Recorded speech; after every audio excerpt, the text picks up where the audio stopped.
설교 제목을 이렇게 한번 적어봤습니다. 정해봤는데요. 같이 한번 읽어볼까요? 자, 시작. 모순을 넘어서는 믿음, 이런 제목으로 하나님의 말씀을 전하도록 하겠습니다. 우리 이렇게 한번 외쳐볼까요? 이렇게 선포합시다. 하나님은 시퍼렇게 살아계십니다. 예, 시퍼렇게 살아계십니다.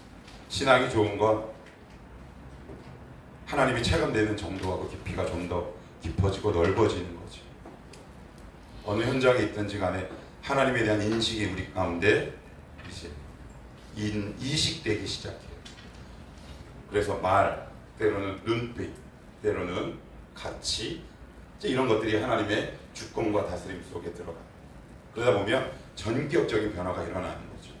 전에는 동일한 상황과 사건을 보고 이렇게 결정했다면 지금은 이렇게 결정해요. 예전에는 이렇게 말했다면 하나님의 은혜가 우리 가운데 들어오면 이렇게 말을 합니다.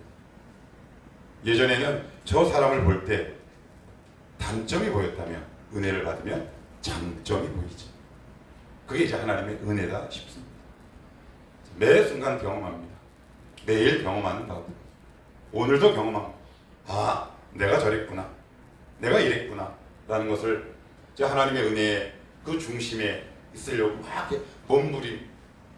저도 뭐 이렇게 딱 되는 거 아니잖아요. 그죠? 목사라고 우리 다 알잖아요. 목사라고 해서 그 직분과 그 자리가 우리의 신앙을 보장하지 않는다는 사실. 저도 여러분과 똑같이 매일 아침 저녁에 몸부림칩니다. 하나님 앞에 바르게 서 있기 위해. 때로는 살짝 어깨가 돌아가기도 하지만 다시 한번 하나님을 바라보게 되지. 하나님은 어떻게 살아계신다고요? 두 눈 시퍼렇게 살아계십니다. 여러분들은 안 믿으실지 모르겠지만 여기 서 있는 저는 그렇게 믿고 앞으로 살려고 합니다. 다시 한번, 하나님은 시퍼렇게 살아계십니다. 어떻게 살아계신다고요? 시퍼렇게 살아계십니다. 두 눈 부릅뜨고 살아계십니다. 오늘도 여기서 이렇게 기도를 하는데 이런 생각이 기도 가운데 들었어요. 우리의 감정과 느낌에 관계없이 하나님은 이 자리에 오는 우리 성도들을 기쁨으로 맞이하고 계시는구나. 왜? 그리스도의 보혈 때문에, 그리스도의 십자가 때문에 여러분 한 명 한 명을 오늘도 기쁨으로 맞이하시고 여러분들을 품으시겠다라는 생각이 참 많이 들었습니다. 요즘 올림픽이 한창이죠. 지금 대한체육회에서는 우리나라 금메달 수를 5개 정도로 예상했는데 지금 몇 개 땄죠? 9개 땄어요. 양궁은 거의 우리나라 동무대고 펜싱도 그렇고. 근데 금메달도 굉장히 감격적인 거긴 한데 저는 오늘 아침에 본 그 장면이 제일 뭉클하더라고요. 혼성 유도 단체전 동메달을 땄더라고요. 거기 안바울이라는 선수인데 한 체급 위랑 경기를 한 거예요. 해설자 설명을 들어보니까 한 체급 위는 단순히 한 체급 위가 아니라 전문가잖아요. 그들은 전문가들에게 한 체급 위는 아이와 어른 수준의 차이가 난대요. 근데 거기서 버텼어요. 근데 얼마나 힘들었는지 저 깜짝 놀랐어요. 만으로 30밖에 되지 않은 젊은 친구가 다크서클 여기까지 이렇게 내려오고, 어떤 친구는 실핏줄이 터졌다고요. 그 모습을 보고 그들이 얼마나 노력하고 부단한 삶을 살아왔는가. 그들이 얼마나 보이지 않는 곳에서 단순한 삶을 살아왔는가. 그거와 관련해서 제가 어제 설교를 준비하다가 우리나라 배드민턴 선수 중에 안세영이라는 친구가 있어요. 혹시 아세요? 예, 아시는 분 계실 겁니다. 현재 세계 랭킹 1위인데 우리나라 대표 훈련소가 충북 진천에 있어요. 예전에는 태릉 선수촌이라고 그랬는데 지금은 넓은 공간 그리고 쾌적한 환경 충북 진천에 있는데, 이 선수가 어떻게 훈련을 하냐면 실내 체육관에다가 모래사장을 만들어놨어요. 거기에 배드민턴 네트를 놓습니다. 거기서 훈련하는 거예요. 일반 평지에서 체력 소모가 심할까요? 모래사장에서 체력 소모가 심할까요? 예, 모래사장 걸어보신 분은 대번에 압니다. 거기서 코치가 때려주는 셔틀콕을 받는 훈련을 해요. 그래서 안세영 선수의 장점 가운데 하나가 뭐냐면 체력적이에요. 그러면 그 선수의 삶은 뭘까요? 단순해요. 훈련, 휴식, 식사, 수면. 훈련, 식사, 수면, 뭐 이런. 조금 더 사족을 달면 예전에 한 예능 프로그램에 강호동 씨가 나와서 자기가 어떻게 해서 훈련을 했는지 얘기를 해주더라고요. 아침 6시 일어났는데 밥을 먹고 30분 휴식, 2시간 훈련, 또 1시간 잔대. 그 생활을 10시까지 반복하면 11시부터는 자유시간이래요.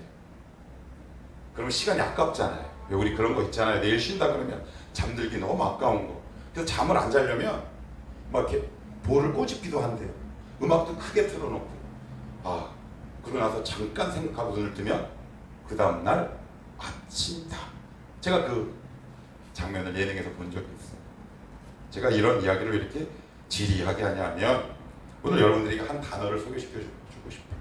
우리 영어에 바쁘다, 분주하다 라는 단어를 어떤 단어가 있나요? busy. 들어보셨죠? busy. B-U-S-Y. 얼마 전에 말씀을 준비하다가 어떤 목사님의 설교를 봤는데 이 busy라는 단어를 어떤 책에서 인용해서 이렇게 풀었더라고요. 와, 근데 마음에 딱 울림이 있어요. 제가 한번 말씀드려볼게요. busy는 B-U-S-Y입니다.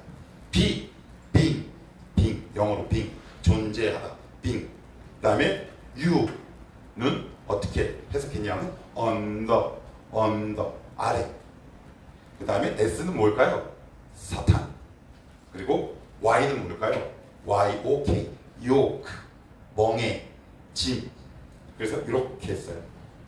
바쁜 것은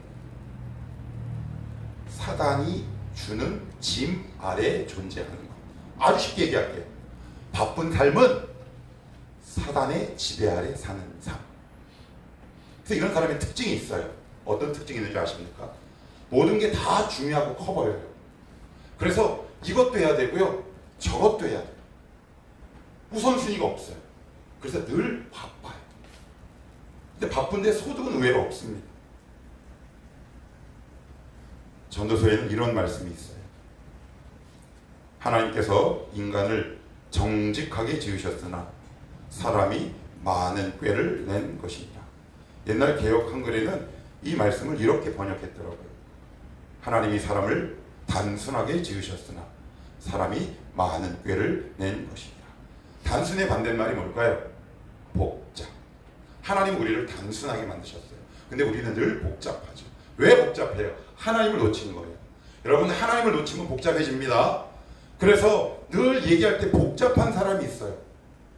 늘 말할 때 복잡한 사람이 있습니다.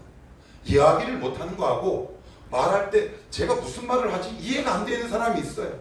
근데 그런 사람들의 뇌 구조를 이렇게 보면 공통점이 있어요. 늘 바빠요. 머릿속에 이런저런 생각이 너무 많아요.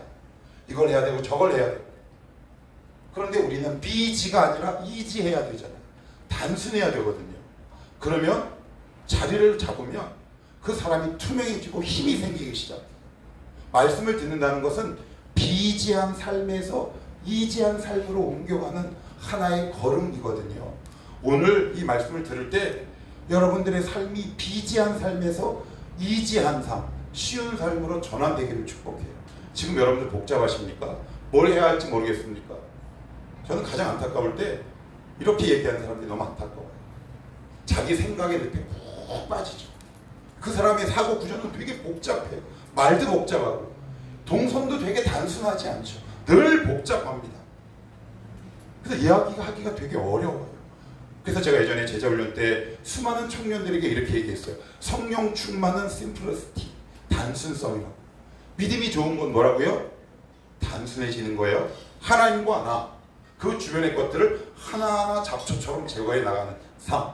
그러니 투명하고 명료합니다. 이런 사람과 대화를 하면 위로가 생겨요. 그런데 자기 생각이 많은 사람은 이야기를 하고 나면 뒤돌아설 때 찜찜합니다. 쟤는 무슨 생각을 가지고 있는지 잘 모르겠어. 왜 그럴까요? 생각이 비지하는 거예요. 중요한 게 너무 많은 거예요. 오늘 말씀을 들을 때 중요하지 않은 것들을 이렇게 하나둘씩 제외하는 지혜와 능력이 여러분 가운데 있기를 소원하고 축복해요.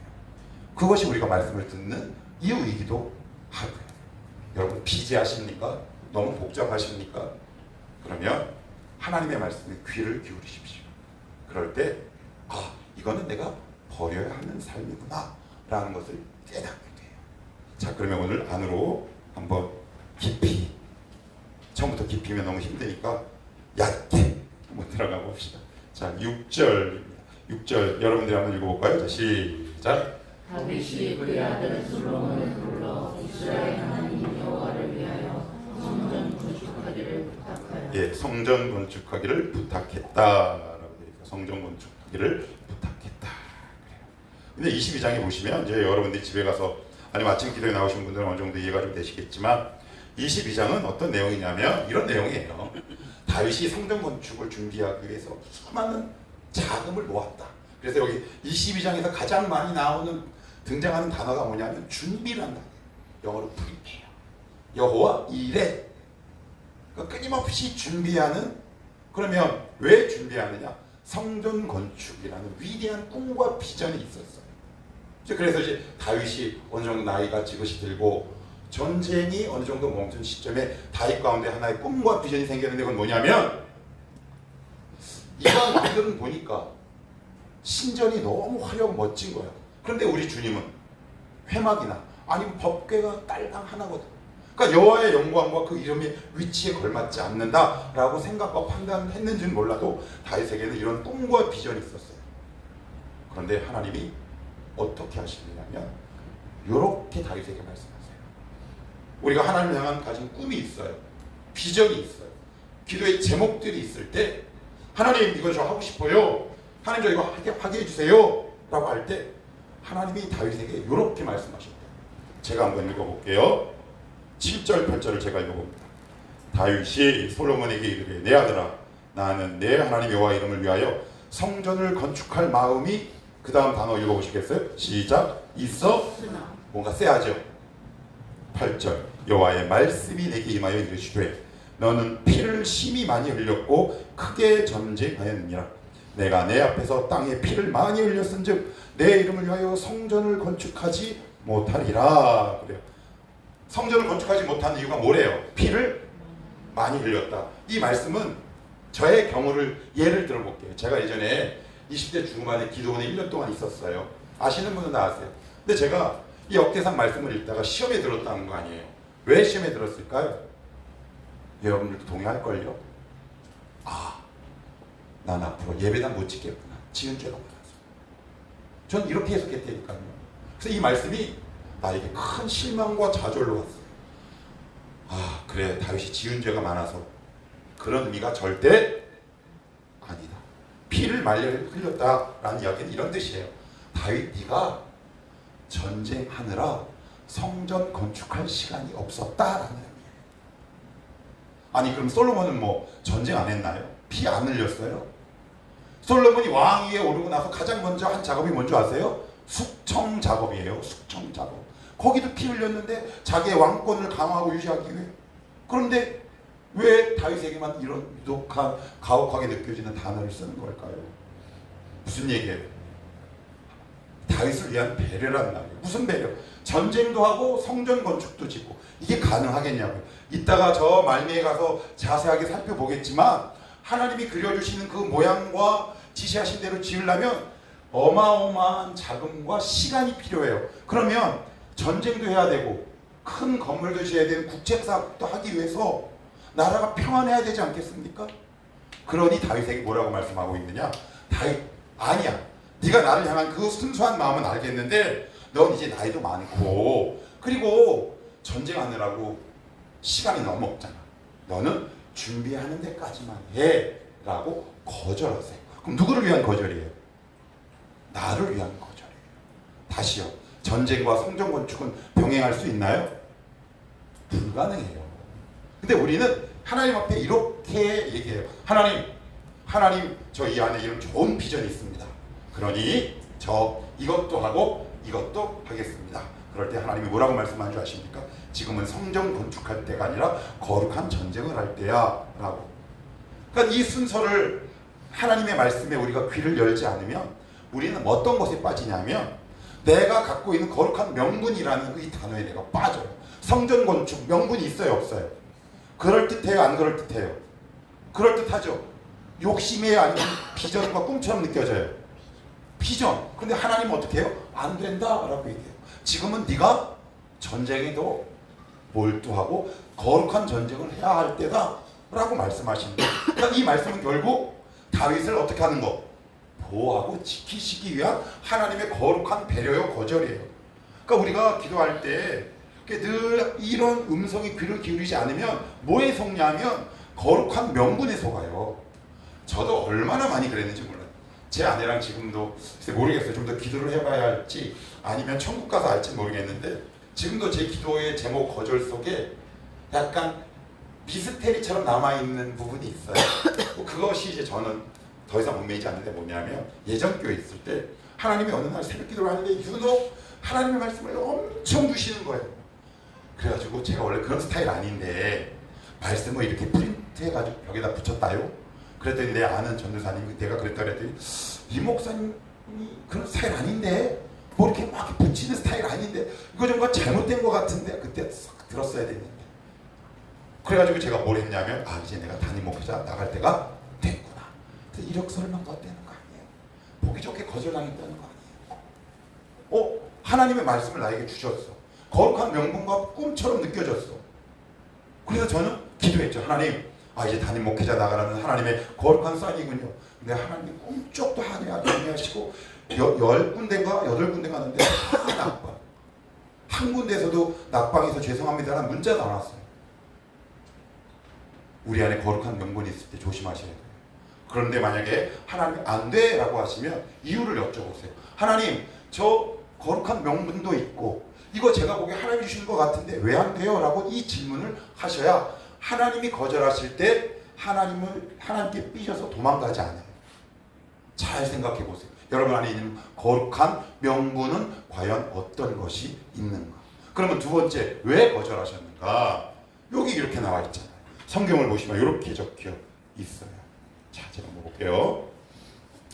자, 10절 시작. 그가 내 이름을 위하여 성전을 건축할지라. 그가 여기서 보는 솔로몬이에요. 솔로몬의 뜻 뭔지 혹시 아세요? 이 단어는 여기서부터 나왔어요. 어디? 샬롬에서 나온 파생된 단어예요. 성전을 짓기 위해서는 전쟁이 아니라 평안한 때여야 돼요. 다윗은 준비하고 솔로몬은 성전을 건축하고 몫이 역할이 나눠져 있어요? 아니면 다 통합됐어요? 나눠져 있어요. 하나님은 당신의 역사를 일으킬 때 이 목사 혼자 하지 않게 하세요. 왠지 아세요? 그러면 인간은 교만할 수 있기 때문에 그래요. 너는 준비하고 너는 성전 건축해 라고 말씀하신단 말이에요. 하나님은 오늘도 이 청원함 교회를 세우실 때 저마다의 역할이 다 있는 거예요. 하나님도 이것도 하고 싶고 저것도 하고 싶어요. 하나님은 그럴 때 안 돼 라고 말씀하세요. 이 몫은 제게 준 나의 몫이야 라고 오늘 성경은 우리에게 말씀하고 있다. 간혹 가다가 이런 분들이 있어요. 거룩한 열심이 있죠. 열정도 있어요. 그런데 그런 분이 자주 넘어지죠. 왜? 열정은 또 다른 넘어짐에 같은 말이랑 비슷하거든요. 원래 열정 있는 사람이 잘 넘어져요. 앉아있는 사람은 안 넘어집니다. 어떤 사람이 넘어져요? 뛰는 사람. 왜 뛰어요? 에너지가 넘치거든요. 여기 에너지가 넘치는 이 목사 수도 없이 넘어졌어요. 왜요? 열정만 넘쳤거든요. 하체의 근력은 없는데. 그러니 자꾸 넘어지죠. 다시 본문으로 돌아오면 다윗은 준비하는 역할, 솔로몬은 성전 건축하는 역할이 따로 나뉘어져 있었다. 그러니 눈에 보이는 것 다 하려고 하지 말고 하나님께서 나에게 맡겨주신 우선순위에 나의 사역도를 집중하라. 오늘 성경은 이렇게 말씀하고 있어요. 계속해서 우리 본문 안으로 계속 들어가 봅시다. 자, 먼저 우리 14절은 여러분들이 한번 읽어보세요. 자, 14절 시작. 내가 중에 여호와의 성전을 위하여 그 10만 달란트와 그 100만 달란트와 롯과 철 그 무게를 할 수 없을 만큼 심히 많이 준비하였고 또 제목과 돌을 준비하였으나 너는 더할 것이며 이렇게 되어 있어요. 자, 환란 중에 성전 건축을 위해서 준비하는 삶을 살았는데 그 양이 얼마냐? 금 10만 달란트. 이해가 안 되시죠? 그래서 제가 자료를 찾아봤어요. 그랬더니 저는 이것을 보고도 이게 가능한 수치인가? 여기 나오는 금 10만 달란트와 은 100만 달란트는 가장 소극적인 액수로 해서 얼마냐면 7,500조래요. 얼마요? 지금 지구상에 7,500조가 있는 왕과 나라가 있나요? 없어요. 근데 이게 왜 소극적이라고 말씀드리냐면 하루 사람의 품삯을 5만 원으로 계산했을 때 이 액수가 나오고 10만 원이라고 하면 몇 배가 되는 거예요? 2배. 얼마요? 경이 넘어요.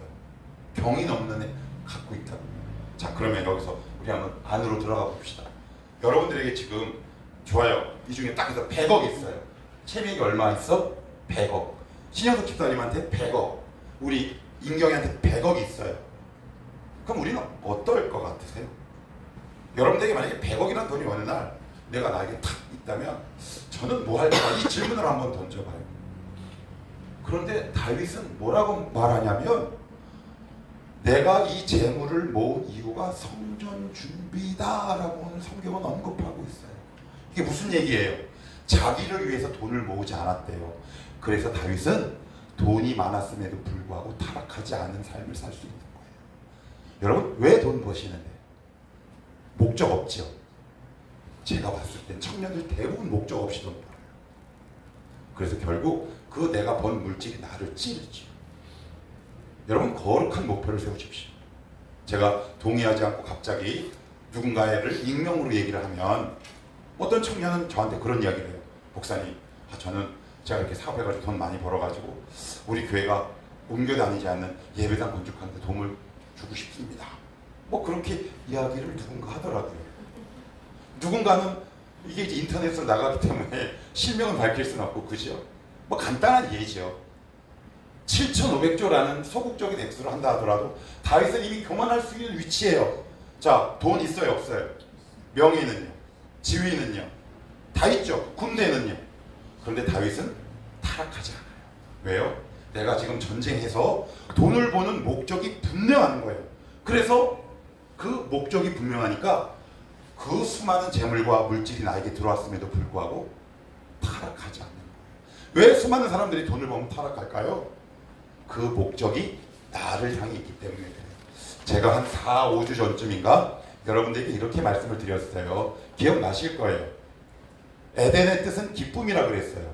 에덴 동산할 때. 그런데 이게 제기대명사가 되면 무슨 얘기냐? 기쁨의 주체가 내가 되면 이런 뜻으로 바뀐다 그랬어요. 주색에 빠지고 타락하다. 뭐든지 자기를 향하면 부패하고 타락해요. 명예도 자기가 자기를 높이면 타락해요. 적그리스도의 가장 첫 번째 특징이 뭔지 아세요? 자기를 높이고 자랑하는 거거든요.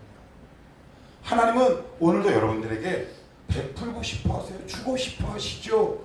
그런데 못 주시는 이유가 있는 거예요. 왜요? 주면 타락하는데. 물질이 목적인데 하나님의 목적이 아니라. 그러면 우리가 어떻게 기도하고 어떻게 준비하면 좋을까요? 여러분 기억하십시오. 왜 돈 버십니까? 왜 직장 다니시나요? 분명한 목적과 명분과 자식을 갖고 있어야 합니다. 그렇지 않으면 우리는 돈 버는 것에 우리의 인생을 살다가 결국 죽고 마는 거죠. 다윗은 얼마가 있었다? 7,500조. 그런데 다윗은 흔들리지 않았어요. 성전 건축이 목적이었고요. 하나님이 목적이었기 때문에 그래, 내가 버는 거 내 돈 아니야. 하나님 거야. 하나님의 일을 위해서 사용하는 거야. 라는 정체성과 자의식이 다윗 안에 분명하게 있었다. 우리 이것과 관련해서 성경 구절을 한번 찾아볼까요? 자, 우리 요한복음 10장 한번 찾아봅시다. 요한복음 10장.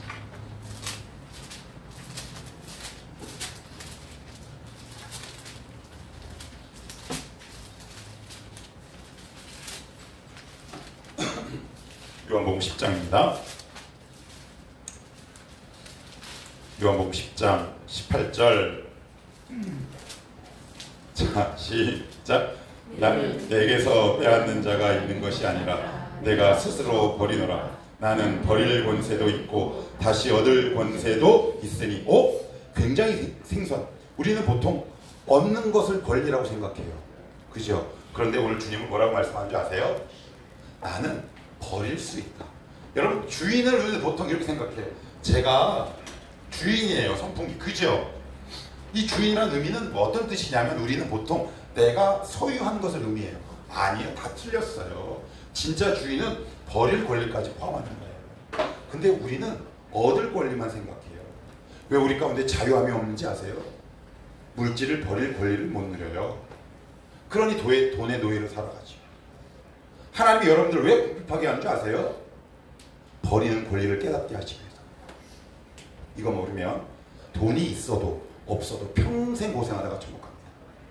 주인이란 소유할 권리와 버릴 수 있는 권리를 다 갖고 있는 사람이에요.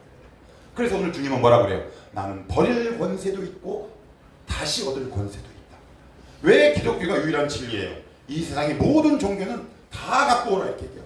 그러나 주님은 하늘에서 이 땅에 내려오셨어요. 하늘 보좌와 권리를 내려놓으셨다. 여러분 혹시 여러분 인생의 주인이세요? 여러분 물질의 주인이세요? 그러면 사실 그건 종으로 사는 거예요. 이 말씀을 제가 계속 어제 오늘 묵상해 봤어요. 하나님, 저는 과연 하나님 나에게 주신 명예, 직분 이 모든 것의 주인인가요? 종인가요? 왜 우리 주님은 이렇게 당당하셨을까요? 왜 그럴까요? 진짜 주인이기 때문에. 그죠? 근데 만약에 노예면, 알바생이면 누구에게 물어봐야 할까요? 주인에게 물어봐야 돼요. 버릴 권리도 없고 가질 권리도 없어요. 그러니까 늘 주인의 눈치를 보는 수밖에 없죠. 다시 말씀드려요. 여러분들은 정말 주인이십니까? 그러면 주인이란 말하는 어떤 권리도 포함된다? 버리는 권리도 포함돼요. 다윗은 이걸 알았던 거예요. 그러니 돈이 아무리 많아도 이건 뭐 하나님을 위해서 내가 모은 건데 하나님을 위해서 얼마든지 버리지. 이 생각이 있으니까 돈에 의해 영향받지 않죠. 저 같으면 여러분 같으면 다 타락해요. 여자가 없겠습니까? 돈이 없었겠냐고. 영토는요. 애굽에서 유브라데까지예요. 여러분들 나중에 인터넷에 다윗 시대의 영토 한번 쳐보십시오. 얼마나 넓었는지. 영토, 지위, 신분, 명예, 여자, 돈 다 가졌어요. 그럼 타락해야죠. 왜요? 다윗은 이걸 알았던 거예요. 나의 진짜 주인은 하나님이시오. 나는 하나님의 종입니다. 여러분 혹시 돈 버릴 권리 있으세요? 여러분에게 질문을 던지셔야 돼요. 근데 세상은 뭐라고 얘기할까요? 끊임없이 소유하는 권리만 얘기해요. 내가 지금 돈이 없어요? 그러면 버리는 권리를 배워가십시오. 그래야 진짜 재물이 여러분들을 타락시키지 않아요. 그래야 건강해요. 하나님 나에게 이렇게 돈을 안 주셔. 감사하십시오. 제가 예전에 한번 말씀을 드렸어요. 이게 좀 창피한 얘기인데 하도 돈이 없어가지고 예전에 뭐 지금도 뭐 많이 없지만 헌금을 해야 되는데 차비 빼고 없는 거야. 그래가지고 저렇게 문을 이렇게 닫고 제 성격이 못됐잖아요. 그래가지고 강대 저기 여기 장의자는 어떻게 돼 있어요? 나무 교회 장의자 그거를 제가 여기 까지라고 이렇게 주먹으로 때렸대는 거예요. 기도. 사실 누구를 때린 거예요? 장의자를 때린 거예요. 하나님 때린 거예요. 헌금할 돈도 안 주냐 이 인간아. 그때 제가 알았어요. 내 안에 버릴 권리가 없다라는 사실. 소유할 권리뿐만 아니라 버릴 권리도 깨닫는 지혜로운 성도의 삶이 되기를 축복합니다. 알아서 아멘하세요. 그게 진짜 성도의 능력입니다. 마지막 여기 봅시다. 14절 또 봐요. 아까 그쪽으로 넘어갈게요. 자, 우리 14절 말씀 자 같이 한번 읽어볼까요? 시작. 내가 환난 중에 여호와의 성전을 위하여 금 10만 달란트와 은 100만 달란트와 녹과 철을 그 무게를 답서 심히 많이 준비하였고 또 제목과 돌을 준비하였으나 너는 더할 것이며 얼마라고요? 소극적인 액수로 7천. 근데 그 위에다가 더하래요. 그런데 이 모은 돈이 어느 상황에서 모았대요? 예, 고생하면서 모은 거예요. 제가 이거를 굉장히 현실적으로 묘사할게요. 목회자를 하다 보면 가장 안타까운 게 이거예요. 뭐냐면 제가 예전에 한번 이런 경험이 있어요. 권사님 그 밑에 딸 권사님 어느 날 12월이 되면 대한민국의 모든 교회는 비상이 걸려요. 왜요? 구역사역자가 없어요. 리더가 없다고요. 그런데 갑자기 어떤 권사님의 딸이 생각난 거야. 그래서 제가 갔어요. 아무개 안개야. 너 혹시 구역사역자 한번 해볼래? 그랬더니 본인은 좋대. 그런데 그 다음날 저한테 날카로운 전화 한 통이 걸려와요. 목사님, 저는 할 수 있는데 쟤는 시키면 안 됩니다. 물어봤어요. 왜요? 제 고생한 걸로 끝날랍니다. 이게 부모의 본래 마음이죠. 근데 다윗은 뭐라 그래요? 나 이렇게 해서 고생해서 모은 돈 위에 너도 고생해라. 이런 겁니다. 여러분 자녀에게 이렇게 하실 수 있으세요? 오늘 설교 제목이 뭡니까? 모순을 넘어서는 신앙. 다윗은 솔로몬에게 이렇게 얘기해요. 너 말씀대로 살아. 그렇지만 너도 말씀 안에서 고생해야 돼. 근데 우리는 이렇게 얘기 안 해요. 말로는 믿음으로 살아야지. 야 어떻게 예배는 갔니? 그런데 조금 하나님 부르시거나 하다 보면 안 돼. 그러면 하나님이 여러분들의 기도를 들어주셔야 할 이유가 뭔가요? 여러분의 진심은 무엇입니까? 하나님이 왜 우리의 기도에 귀를 기울이셔야 합니까? 모순 아닙니까? 말로는 하나님 믿는 믿음으로 살라고 하고 실제 행동은 살지 말라고 강변하고 있으니 하나님은 어느 정당에 기쁘게 춤을 추셔야 하겠습니까? 뭐라고요? 나는 고생해서 이만큼 모았으니 인간적인 표현대로 하면 이 끝에 이렇게 나와야죠. 내가 고생 중에 이렇게 모았으니 너는 좀 편하게 가라. 이게 정상이죠. 근데 다윗은요, 더 해라. 무슨 얘기예요? 거기서 하나님을 만난 기쁨을 경험하는 진짜 기쁨을 경험하는 거죠. 힘들지만 믿음으로 사는 것이 보람있다는 사실을 아는 거예요. 이런 사람만 자녀에게 이렇게 얘기하죠. 힘들더라도 믿음의 길을 가. 그게 진짜 신앙 아닙니까? 왜 우리의 믿음이 후대에게 안 이어질까요? 청년들 20, 30대 지금 쉽지? 자녀 한번 낳아봐. 이 말하기가 쉬운가? 지금부터 그러니 정신 바짝 차리고 여러분의 가치와 신념을 성령의 주권과 능력 아래 드려. 그럴 때 너희들도 자녀들에게 이렇게 얘기할 수 있을 거예요.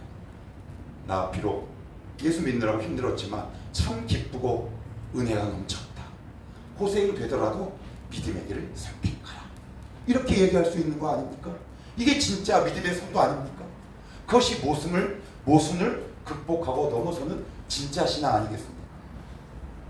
좋은 신앙이란 현실과 신앙의 이 괴리감을 날마다 좁혀가는 삶. 동의하십니까?